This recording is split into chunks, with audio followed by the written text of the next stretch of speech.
Hi everyone, it's Mark, just giving you an update on the Landrover. So, a couple of jobs on.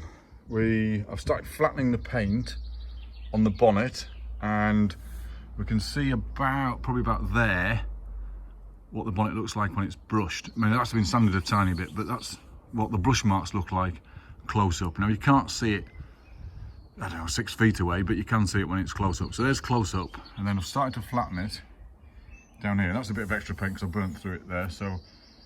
But this is the flattened paint. Now this is at 3000 grit. Now I had the bonnet on its upside down because I was doing the hinges, and I've actually chipped it there. I didn't mind too much, so I'll just fill it and resand it. But there is 3000 grit flat paint.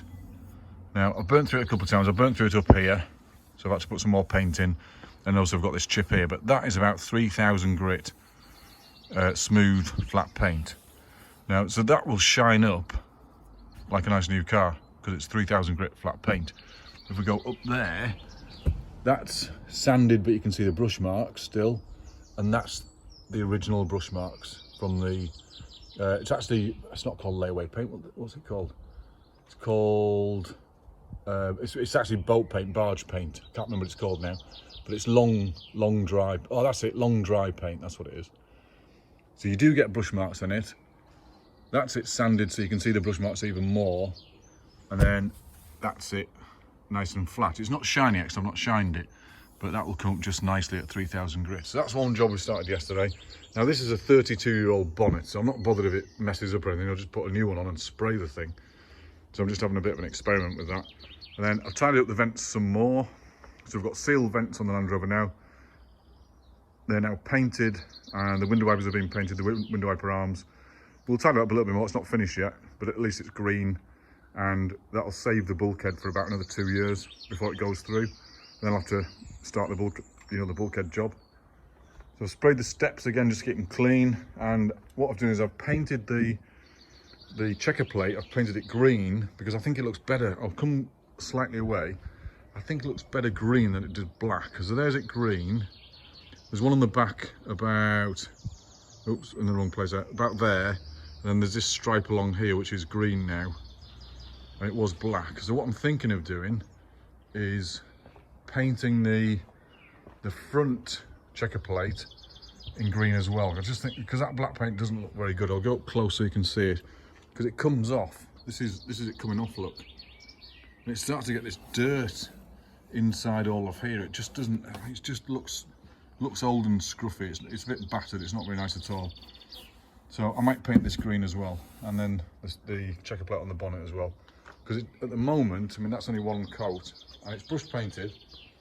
That's one coat. We've got slightly closer so you can see it. That's it, brush painted in green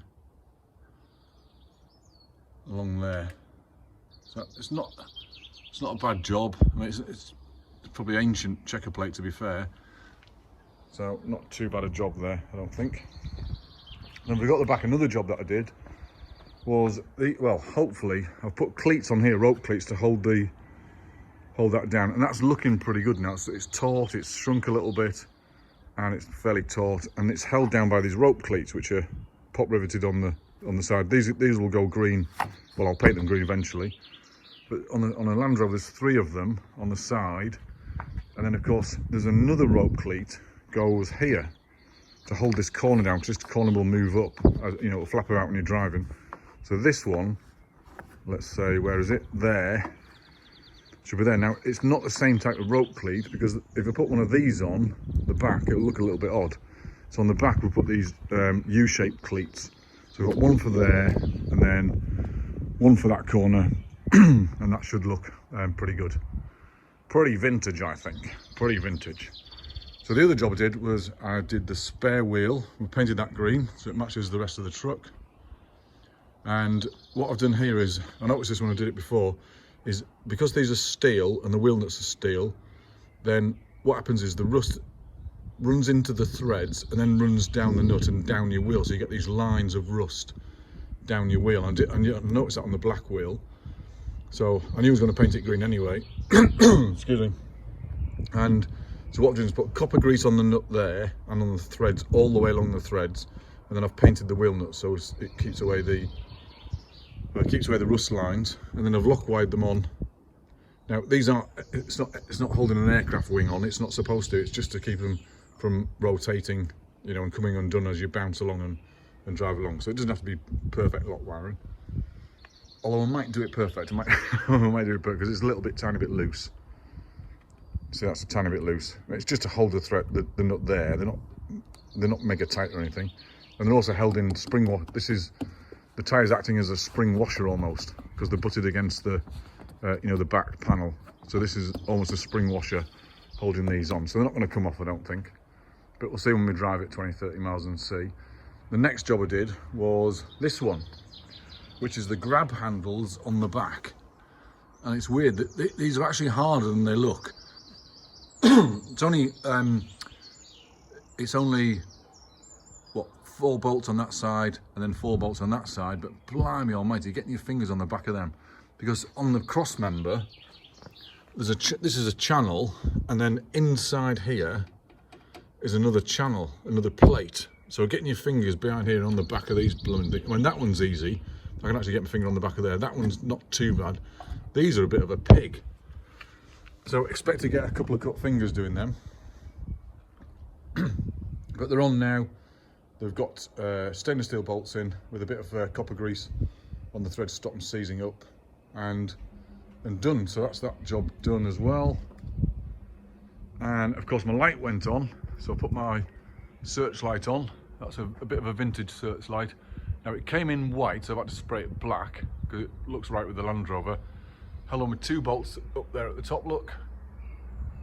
That's not too bad, and points directly into the workspace, so it comes in directly, points into here or the back corner, so it doesn't blind anyone if I mistakenly put it on. It points directly to there. No, it doesn't. It points directly to the back wheel there. If I can see it there, look. So it points directly to there. So it's not pointing outwards towards the back, it's actually into the work area, so it is a real work light, and it's set to that position. So what I've got to do with this is I've got to take a cable out of there. Oh, the camera's in the wrong place.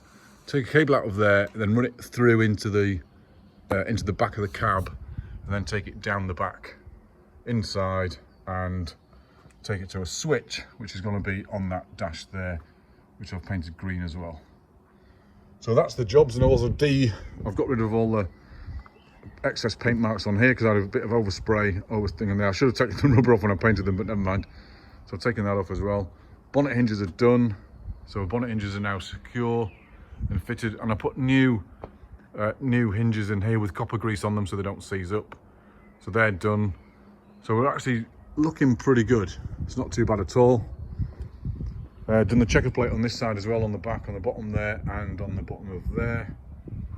So it's actually not a bad little job for the time being. Now I'm thinking Wolf wheels will look better on this truck than these ones, but these ones are a blooming odd shape.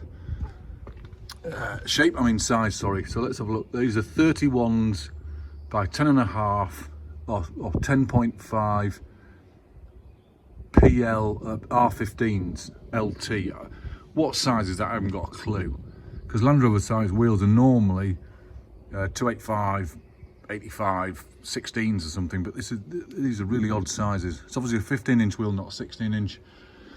So I might change them to Wolves, and I'll have to get by 4 new tyres of course. I mean, it does sit all right on those, but well, I want it to look old and vintage, and I think the Wolves will make it look a little bit older and vintage than those ones. So that's the truck so far. Today we're getting on with filling. Should have the stainless bolts arrived to fill all these holes. I'm going to fill a couple of holes over here in the cross member.